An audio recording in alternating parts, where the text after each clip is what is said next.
Naitwa Nehemia Mchechu, msajili wa hazina, na leo ilikuwa ni siku muhimu sana katika vikao ambavyo tunavifanya tukiwa ofisi ya msajili wa hazina pamoja na wadau wakuu katika eneo la sheria ambao ni ofisi ya mwanasheria mkuu, ofisi ya wakili mkuu, lakini pia ofisi ya mtungaji sheria mkuu, mwandishi mkuu wa sheria.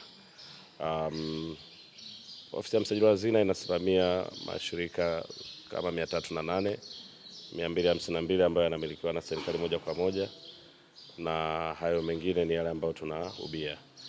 Katika yale 252 ambayo tuna umiliki mkubwa moja kwa moja ni mashirika ambayo tunaitegemea ofisi ya mwanasheria mkuu kama ndio ofisi kuu inayotuangalia katika upande wa sheria.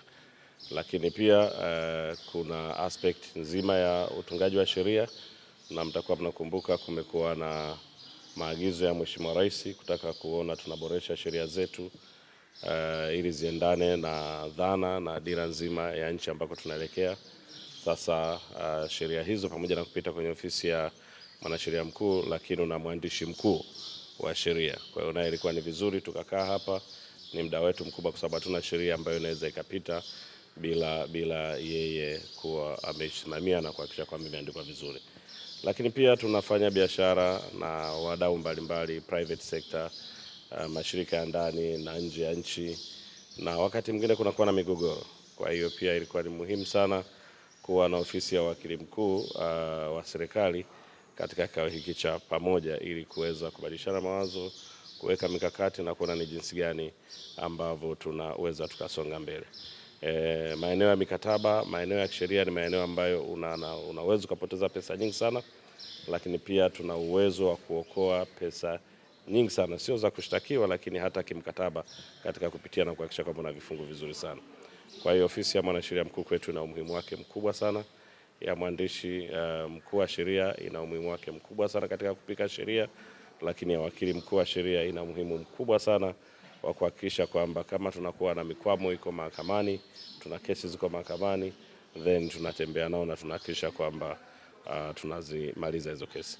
Kwa ushirikiano huu tunaenda kufanya na vikao vingi ambavyo tutakuwa tunafanya sasa kila mwaka, itatusaidia kuhakikisha kwamba mambo ya kisheria yote yanakuwa yanaenda vizuri na yanakuwa na tija katika uwekezaji, au uwekezaji unakuwa na tija katika nchi, kwa kuwa tunakuwa hatuna mambo mengi au riski nyingi ambazo tunazichukua kisheria, kwa kuwa tunakuwa tumeziadresi mapema.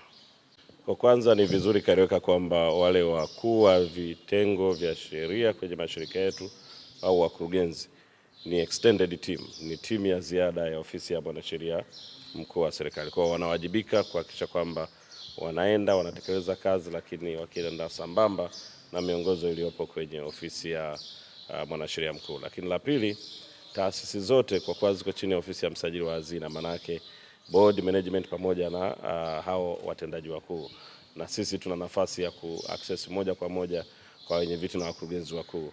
Ndio maana tunakutana hapa pamoja ili pia sisi tunakuwa ni daraja.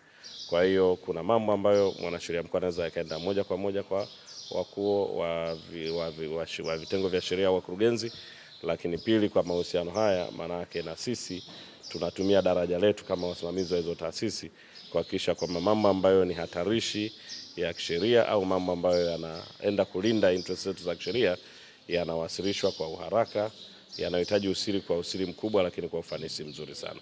Na ndio maana nzima ya kuwa na kusanyiko kama hili ambalo leo tumeenda kulifanya. Katika kufikia 10% ya makusanyo ya kodi, tunachotakiwa kufanya ni kuhakikisha kwamba tunaongeza uzalishaji ambao ni sehemu ya mabadiliko ambayo tumekuwa tunayafanya, reforms zinazofanya. Kwa hiyo tunategemea kwamba taasisi zetu zitaongeza mapato kwa kuongeza idadi ya wateja, lakini pia kwa kuongeza mazao, yani products wanazozitoa kwa watu wa biashara na watu wengine wote. Lakini pia kwa kupunguza matumizi. Lazima tuangalie matumizi, na tunaposema kuangalia matumizi, maana matumizi lazima yatumike yale yenye tija ambayo yanaenda kuibua na kuleta uzalishaji ulio mzuri.